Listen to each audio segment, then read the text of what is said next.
إنا أرسلنا نوحا إلى قومه أن أنذر قومك من قبل أن يأتيهم عذاب أليم الله أكبر আল্লাহ রাব্বুল আলামিন জানিয়েছেন, নিশ্চয় আমি নূহকে পাঠিয়েছিলাম তার জাতির নিকটে, আন আনজির কওমাকা, এই আদেশ দিয়ে তুমি তোমার জাতির লোকদেরকে সতর্ক করো, মিন ক্বাবলি আইয়াতিয়াহুম আযাবুন আলীম, অতি সত্বর যে আযাব আসছে, সামনে ভবিষ্যতে যে আযাব আসছে, আল্লাহ রাব্বুল আলামিনের কঠিন আযাব থেকে জাতির লোকদেরকে তুমি হেফাজত করো, সতর্ক করো।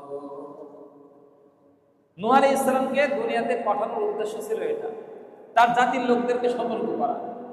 সামনে যে ভয়াবহ আযাব আসছে, এটা কিয়ামত হতে পারে, জাহান্নামের আযাব হতে পারে, এবং এমন হতে পারে তোমরা যদি এই নূহ আলাইহিস সালামকে দেয়া বাণী যদি তোমরা গ্রহণ না করো, তার আনুগত্য না করো, তাহলে তোমাদেরকে মহা আযাব দিয়ে পৃথিবী থেকে হালাক করে দেওয়া হবে। তো এই আযাব সম্পর্কে আল্লাহ রাব্বুল আলামিন নূহকে বললেন যে তুমি তোমার জাতির লোকদেরকে কি করো, সতর্ক করো। আপনারা মনে রাখবেন, আল্লাহ তাআলা গল্প শোনানোর জন্য আয়াত নাজিল করেননি, নূহ আলাইহিস সালাম কি করেছিলেন সেটা শোনানোর জন্য আয়াত নাজিল করেননি। আমাদের শিক্ষা, আসন্ন আযাব থেকে জাতিকে বাঁচানোর জন্য আমাদেরকে সতর্ক করতে হবে। আপনাকে আল্লাহ তাআলা যদি একটা আয়াতের জ্ঞান দেয়, ওইটা আপনি মানুষের কাছে পৌঁছে দেবেন, এটা আল্লাহর দেয়া দায়িত্ব।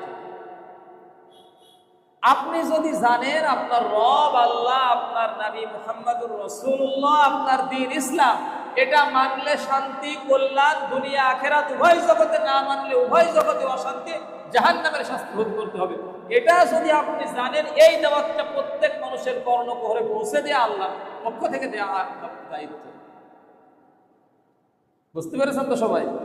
তার মানে আপনি যেটা জানেন সেটা অন্যের কাছে বলতে হবে। শুধুমাত্র যিনি দায়িত্বে থাকবেন, হুজুর থাকবেন, ইমাম খতিব থাকবেন, তিনিই বলবেন, আপনি বলবেন না, না, আপনি যা জানেন ওইটাই মানুষের কাছে বলতে হবে। বাল্লিগু আন্নী ওয়ালাউ আয়া, আমাদের নবীজি বলেছেন, একটা আয়াত যদি তুমি জানো, ওইটা মানুষের কাছে পৌঁছে দেবে, এটা আমার পক্ষ থেকে তোমাকে দেয়া দায়িত্ব। এখন আপনি এই দায়িত্ব পালন করবেন কি করবেন না? আপনি নামাজ পড়েন, নামাজ পড়লে ভালো হয়, সওয়াব হয়, নিয়ম অনুবর্তী হয়, শরীর স্বাস্থ্য ভালো থাকে, আল্লাহর বিধান পালন করা যায়, নামাজ বেহেশতের চাবি, এটা আমরা সবাই জানি। নামাজ না পড়ে কেউ জান্নাতে যাবে না।